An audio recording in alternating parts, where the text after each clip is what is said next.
Welcome to Distribution Talk with Jason Bader, the show where we dive into the stories, struggles, and solutions from business owners and thought leaders in the wholesale distribution market. Hey folks, Jason here. In this episode, I had the opportunity to catch up with Carlton Harwood. And Carlton, as you'll hear throughout the interview, is a long time with Ferguson. And Ferguson's best known, as you might see, their kitchen and bath and plumbing side. But they've really, it's a big, big entity, 30 billion, I believe he said, distributor and international distributor, actually. And, been around for a long time. And Carlton spent, his entire career there, growing from the trainee position and the management training position all the way up through the ranks and taking some different paths. And he'll share a little bit about some of those defining moments in his career. But I think the thing that really stood out for me and really what I enjoyed spending time with him about was really the development of people and, some of the building blocks that we can put in place to help people along their journey. And I think we both share a belief that, part of our responsibility in the world is to help better others and help to give them the opportunities that we were so freely given. And it was just really neat, listening to his perspective on this. Carlton and I met at an emerging leaders conference in Boston, and he was one of the mentors. And I had an opportunity to see how he interacted with his mentor group of around 20 people, if I recall correctly.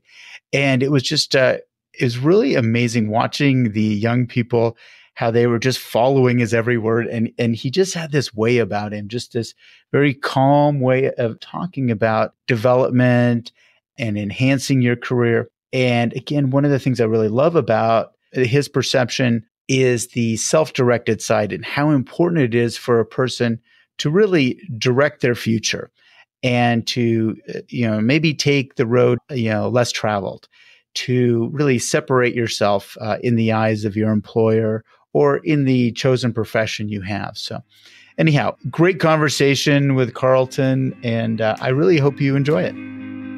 This episode was brought to you by my friends at Profit2. A couple of years ago, I was introduced to Profit2 through a client who had been working with them for over a year. This client had been struggling with improving gross margins and was looking for a service to help them recapture some of their lost opportunities.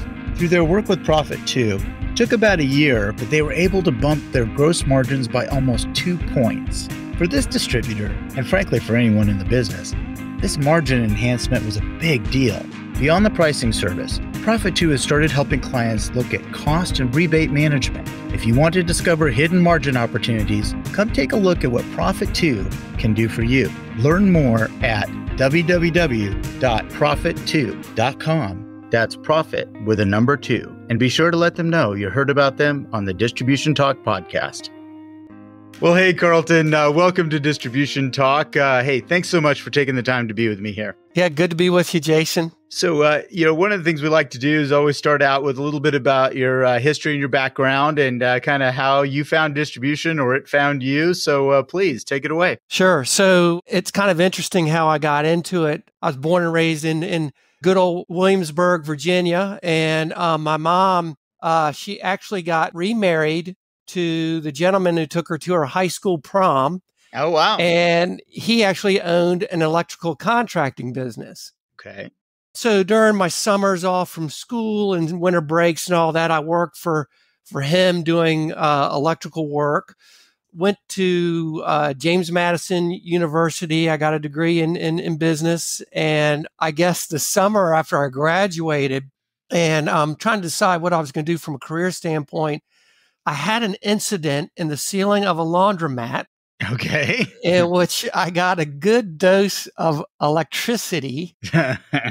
And my mom basically said to my stepdad, I don't think him working in the electrical field full time is the best career for him. So he, at that time, Ferguson sold a fair amount of electrical in Virginia. He thought they were a very professional company, talked to the manager and found out about the trainee program, got me introduced to that. And, I didn't know what I thought of it at first.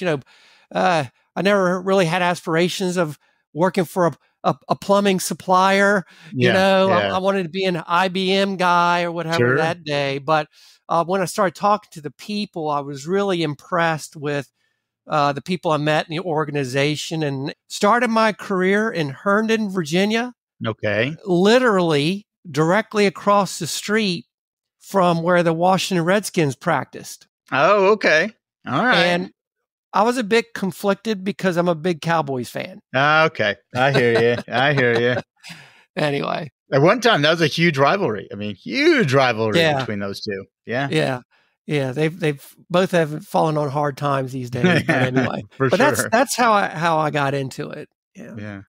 So you found distribution. So tell me a little bit about this training program. I'm kind of curious about, how that, how Ferguson went about this. And, and Ferguson is a very, very strong player. I mean, this is a strong entity that's, kind of stood the test of time. I mean, Yeah. what was the training like? It was, in that industry, I think they determine you can't learn about the products and processes from a book. Mm-hmm. So For the sure. trainees started out in the warehouse, and you're learning all about the receiving and shipping and how product flows through their system.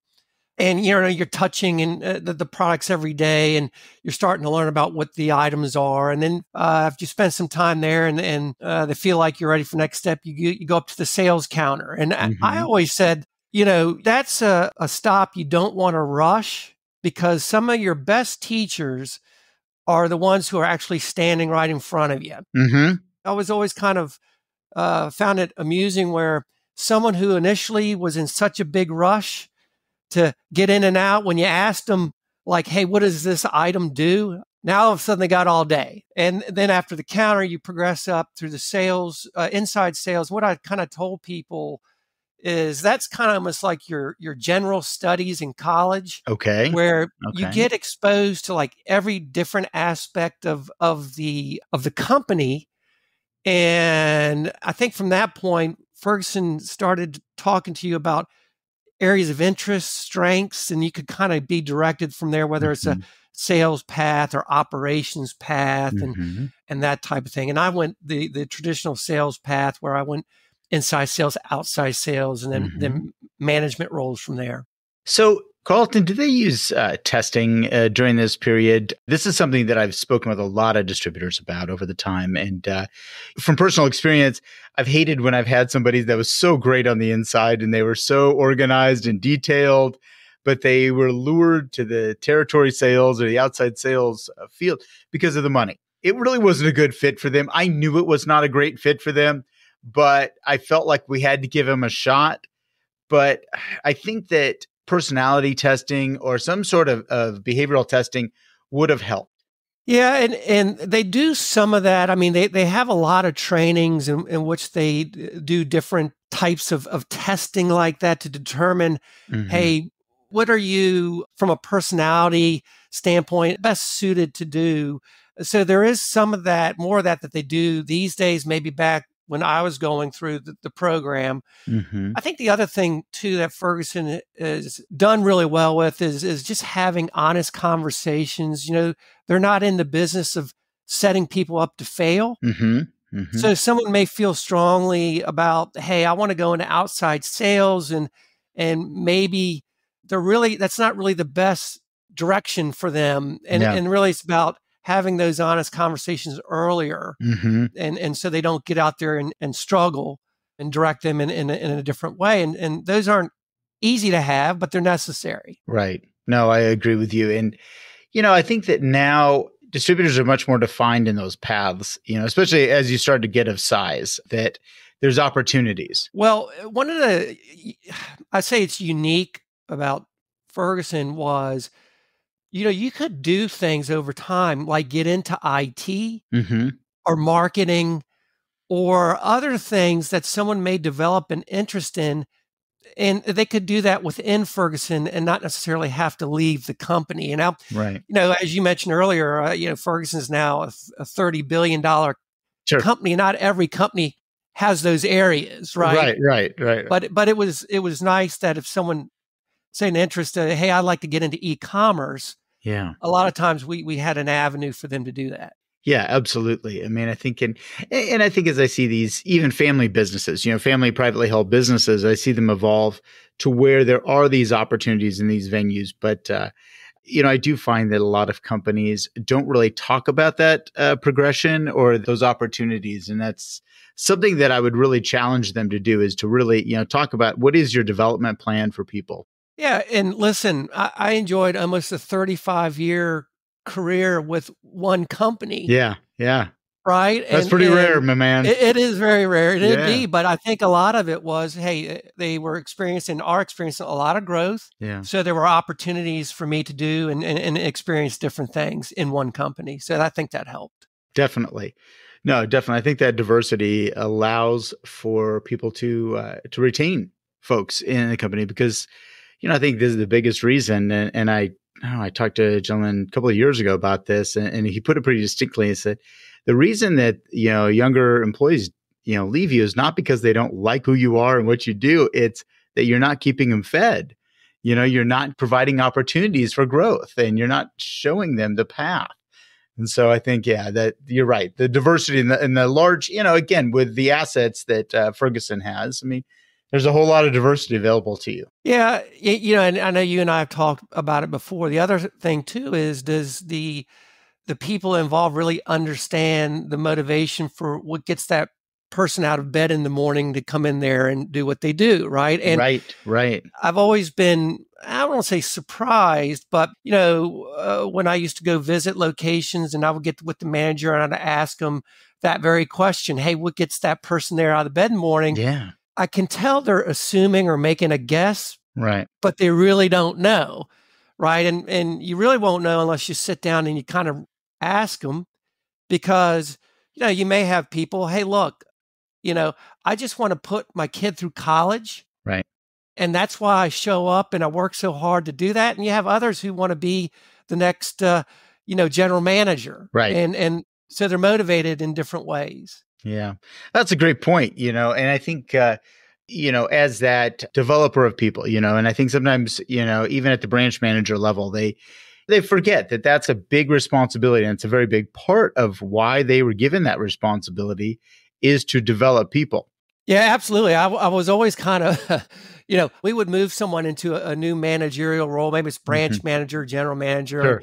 You follow up with them a few months later, and they always, not always, but often they would express some surprise that, God, it just seems like I deal, predominantly with HR. Yeah. And I'm like, yes, that's correct. That's right. That's what you do. Right. It's so funny, Carl. I teach a lot of branch management courses. I teach a lot of branch management seminars. And at the very beginning of each seminar, I ask people, what's the biggest challenge that you're facing right now? And I am at least 70% of this is HR related, is either hiring, retaining, training, dealing, not understanding, but it is absolutely HR issues. Well, and if they're doing HR right, Jason, it shouldn't all be reactive stuff. Right. It should be finding out what the developmental needs are of the people, what's important to them, those kind of things that you really want an engaged team. And by understanding that, I think that's important to doing that. Yeah. And I think, let's face it, the traditional career path for, a branch manager in this case maybe is that, starting in that warehouse environment, then moving to that inside sales, and then having, that sales function. But nowhere along the line was anybody ever given any instruction or taught how to develop people and how to be that HR support for an individual, or that career development support. So they're really going in, with at least one arm tied behind their back, coming into these roles. Right. They learn what people in front of them taught them, which may not always be the right things, right? Right. For sure. One of the things that, you and I both share is that we do love developing people. I mean, that's kind of been a big part of both of our careers over time. Could you talk a little bit about, mentorship and why you're so invested in that? Yeah, well, I'll maybe start the conversation maybe a little differently in that, development is a two-way street Hmm. right? And I think a lot of times what I found is a lot of associates will just kind of wait for the development to come to them, Yes. right? And Yes. I've had lots of conversations during my career with frustrated associates. Go, I don't understand why, I'm not getting this training or development, and I think sometimes they give us too much credit for knowing what they want and what they need. So Sure. I think it's always important to try to encourage associates to seek training themselves. Hmm. And God, there's so much out there today. It doesn't always have to be stuff that the company offers either, Right. Right. right? So I think that's a big part of development. And then the other part of that too is, as you said, mentorship. Hmm. And Hmm. I've always encouraged people, hey, seek out people that you really respect and, start building a relationship. Number one, hey, when you go to, in our case, the corporate office, hey, see if you can get a meeting with an executive and just ask them, hey, I just want to know what a day in your life is like and get Hmm. whatever Hmm. advice you can give me. So I think those things are important, but take some ownership in your own development. Absolutely. And I think there's some intimidation associated with that, especially going and looking to, have some time with an executive or somebody that you see at a certain level. But I think it's actually the most sincere form of flattery when being asked for your advice. I mean, there's nothing better than that. I mean, I No, really enjoy that myself. there's not. Yeah, that's a great point. And Hence my career right now, right. And the other thing too is I'll, challenge, people with is, hey, really think about what it is you want to do next Hmm. and talk to those people who have experience doing that Hmm. and say, hey, what in your mind makes a successful branch manager? What are things you Right. need to know and things like that? And that's another way to take ownership of your own development, right? And I Hmm. think also it shows a lot of initiative on that person with the fact that they're willing to kind of start, developing a plan on how they can get to that next place they want to go. I've always liked the developmental or the employee development plans or programs inside organizations where it was self-directed, that nobody's pushing that person to do this. Yes, they might mention, your manager might mention this at a review or something of that nature, but the speed and the cadence at which you go through those opportunities, I truly believe should be self-directed. I mean, that's, those who want to go faster, go faster. Those who want to take a little more time for whatever their motivation is, that's okay. And you're 100% right. And there's so much more of that available today through these Yeah. enterprise learning management systems that a lot of people Yes. Yeah. Yeah. have, that they can go and they can, choose things that they can, learn. But it takes thought on the side of the company, is that they really have to create this program where somebody can participate in. I think unfortunately sometimes I'll see managers that feel like they have to direct that training. They have to tell them, okay, here's the manufacturer I want you to go see, or to view their videos or whatever it may be. But I think really if they do more front end work, really front loading of this thing, now it's becomes more self-directed.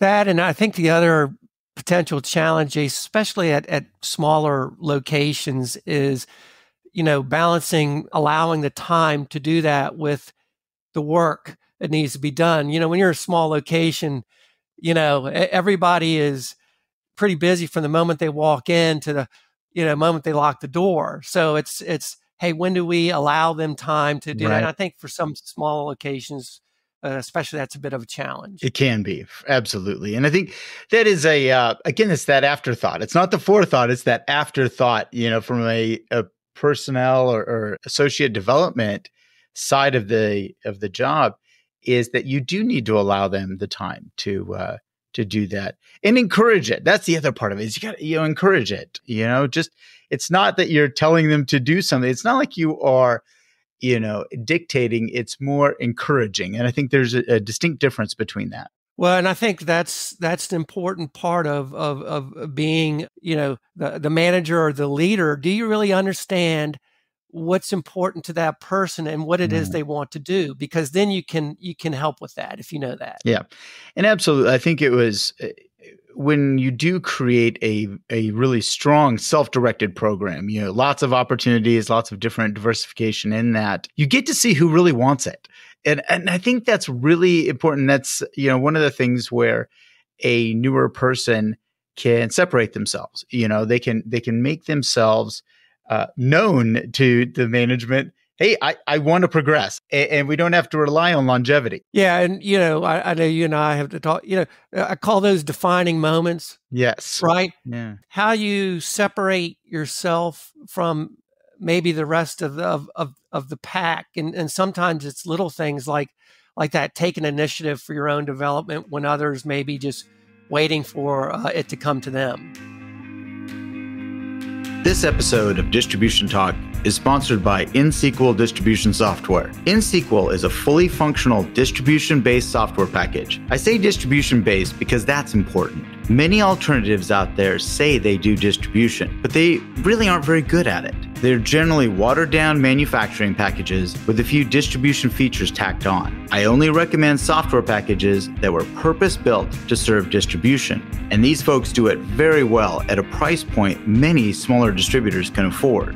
If you're ready to step up to a fully loaded, scalable distribution package at an affordable price, look no further than NSQL Distribution Software at www.nsql.com. That's INXSQL.com. So speaking of those defining moments, and I'm hating to put you on the spot here, but can you think back in your career, where there was a couple defining moments for you that really said, you know what, I'm going to separate myself and this is the direction I'm going to forge my path in? Yeah. Well, I guess most notably, I've been with the company a few years, and I think they felt like I was ready for the next step. I was in inside sales. And so they approached me with a couple of interesting opportunities. And one was going into outside sales in our plumbing business in a couple of really good markets, company car, all that kind of thing. Or, hey, by the way, we made a couple of acquisitions in this HVAC business. Yeah. We don't have a whole lot of born and bred. What do you think? And I say, that sounds like a pretty interesting opportunity. And then a follow-up question comes where, well, how much do you know about HVAC? And outside of, adjusting the thermostat when it's hot, too hot, I'm like, well, not enough. That's what we thought. So, you would need to go back into the warehouse again to learn that. Well, you can kind of look at my LinkedIn profile and determine which one I ended up doing. And there were a lot of people who thought that I was just plain stupid for choosing that path. Right. And, the way I looked at it was a couple different ways. I could go take over a very established territory. And I think the ability to prove myself has a steeper hill to climb than to go into a brand new business that there's not a lot of people in. And when it comes time down the road for future opportunities and promotions and that kind of, there's really not a whole lot of competition. Right. And so I tell you, that was a huge defining moment because I got good experience in the business, coupled with my Ferguson experience when opportunities came up. And I was open to moving and taking some of those opportunities, and I gained some really good experience kind of early in my career. And I think that that really helped me advance my way through the company. And a couple of things, but it actually in 2017 it came full circle. Yeah. Right, where the company was they were promoting the gentleman who's running the U.S. national business, and they asked if I would have an interest in interviewing for the role and getting back into the HVAC business, which I was doing other things up to that time. Mm-hmm. And so it was kind of a nice story how I was one of the first in it, Ferguson born and bred in it, and then ended up leading the entire U.S. business. Oh, that's fantastic. I mean, and I think, and let's face it, I don't think your electrical background hurt at all. I mean, I think HVAC has more in common with the electrical side, than, the plumbing side. But anyway, people can argue that, back and forth a few times, but, I think that helped you a little bit, at least you weren't intimidated. You'd already gone through the worst of it, being shocked and, and told you weren't supposed to do that for a living. So. Right. And then the other thing that I did, that I considered defining moment, again, people thought that I had a screw loose for doing it, was in the economic downturn, Ferguson had a sister company in the lumber building materials business. Mm-hmm. And that side, the track home builder, really fell off the cliff during that time. If my memory serves me correctly, Jason, went from about 1.5 million housing starts a year to about 360,000. And so you couldn't adjust quickly enough to account for that. Well, anyway, the CEO, Ferguson, I was running one of the top districts in the company at the time, and he approached me about going and helping them, try to salvage the business, right-size the company. And a lot of people thought I was insane for doing that because I had a pretty good role with what I was doing. But anyway, what I learned, it wasn't an easy thing to do, but learn to make extremely tough decisions in the most dire circumstances. Yeah. And from that standpoint and knowing, hey, you have to discern sometimes maybe what you want to do with what the right thing is to do. Yeah. And in those circumstances, they didn't always necessarily align. Right. For sure. Right. Oh, yeah. And so that I did that for about 18 months and they ended up selling that business to private equity, and they brought me back to actually start a new business for Ferguson, which is now known as Ferguson Facility Supply. Gotcha. Okay. So I would say those are two defining moments for me that kind of stand out. No, absolutely. And I think, it is tough. You take maybe the less conventional path, but it tends to reward you over time. At least a good majority of the time it does. Sometimes it doesn't work, but it doesn't. And, the kind of the scenario I use is, hey, the top salesperson gets promoted, right? And a lot of people want that job versus going and opening up a brand new territory. Right. But really at the end of the day, what are you really proving by taking the top territory manager's position, right? Right. You can't double the growth, in that position.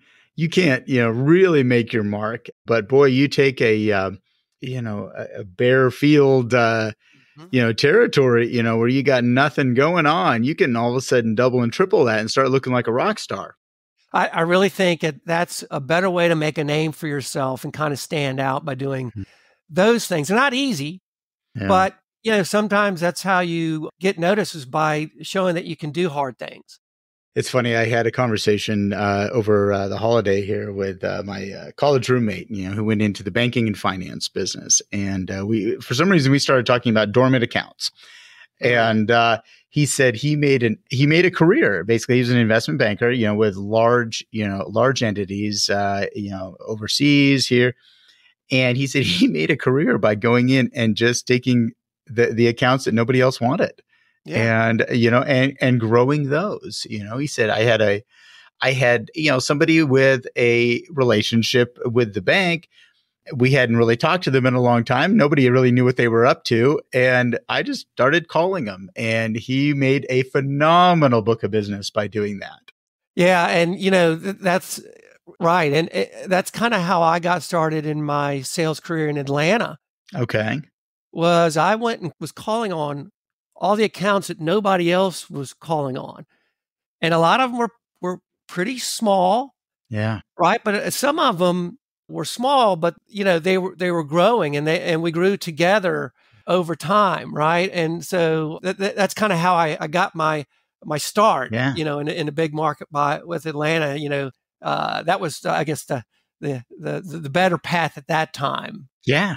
I'll tell you, Carlton, I think, and every once in a while I'll get on a theme that I obsess about for a while. And right now it's dormant accounts. And I think that a salesperson who is really wanting to make their mark and to really set themselves apart from the pack, go after a group of, raise your hand and say, I want to attack the dormant accounts, because every distributorship has them, and I dare say it could be a majority of the open accounts are considered dormant. And yeah, I think there's kind of maybe a dormant accounts are a little misunderstood too, because I think some people think that dormant equals small. Absolutely. Right. Or problem. And we know that's not the case, right? That's right. No, there could be tremendous potential, especially, as you went into the facility services, side of the business. That was probably, maybe some of those did have open accounts, but they were dormant. Yeah. They just nobody really took on that responsibility. Yeah. Well, that is fact, because, Ferguson dealt with those maintenance customers on the periphery. Yeah. But they really weren't, it wasn't a core business for them. Right. I'm not saying they weren't important. It just wasn't a core business. Man, and learned really, how significant some of those accounts were when you really started getting educated about it. Sure. No, absolutely. Absolutely. One of the things you and I talked about, if I could switch gears here a little bit, is, from an educational standpoint, is really understanding how business works. And you're a big fan of the great game of business. So yeah. Could you tell me a little bit about how that played a part in your life? By Jack Stack. Yeah, you bet. Yeah, absolutely. Anyway, so the great game of business, really the context of the business is you should take the time to teach your associate base how to make money. Mm-hmm. I think sometimes people feel like there are certain levels in the organization that really aren't interested in that. And what I've learned in my experience is that is actually not the case. Mm-hmm. So he says, if you spend a lot of time educating people on how they make money or how the business makes money, right, and what they can do in their role to impact that, right, and how that can come back to help them, you can really get a motivated, engaged group. Absolutely.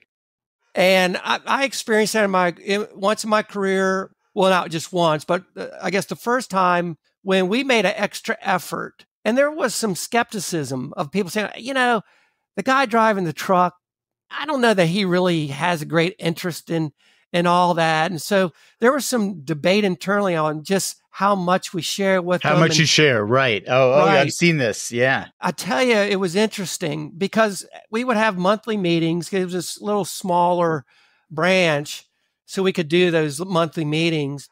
And we took time in doing that. And then, we would walk away from some of these meetings going, I really don't know if they were really paying attention to all that. Right. Well, what we found out was this was a year that Ferguson decided to give hourly associates like bonus based on how the organization was performing rather than just Christmas. So it was something they hadn't experienced. So as we're giving these bonuses and we're handing these checks to these people, I would ask a driver as an example, or maybe a receiving associate, hey, do you know where this money came from?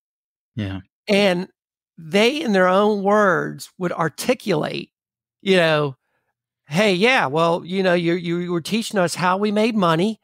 And if the branch does well and I do well and, I do my job well, that will make a bigger pool of money. And some of that would come back to me. And that's what this is.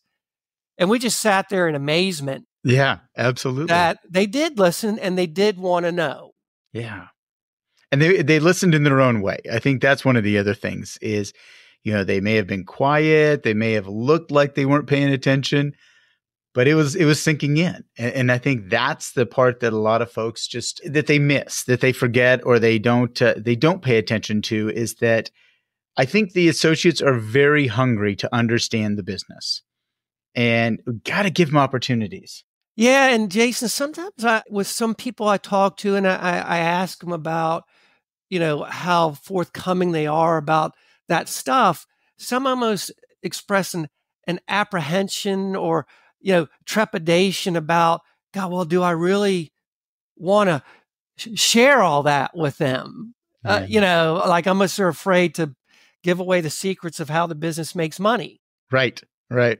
I'll tell you. So the family business I grew up in, my family business, we always shared financials, shared basic P&L with everybody. And it's because we were a profit sharing company. Every month, there was a profit sharing bonus. And so much to the very similar way you were talking about, everybody kind of needed to know, how that money was made.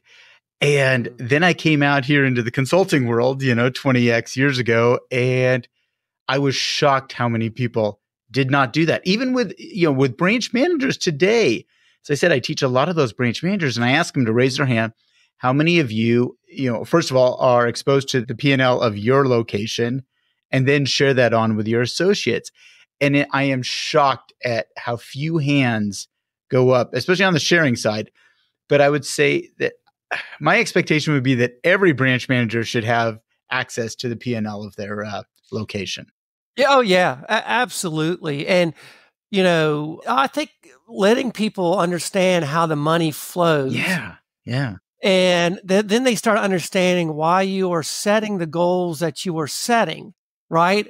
I think they need to connect with the why you set those goals. If they understand those things, I think it helps. I agree. No, absolutely agree. And I think there is this perception that, well, they wouldn't understand it anyway, or especially going back to the driver example. And I challenge that notion pretty heavily. It's like, wait a minute.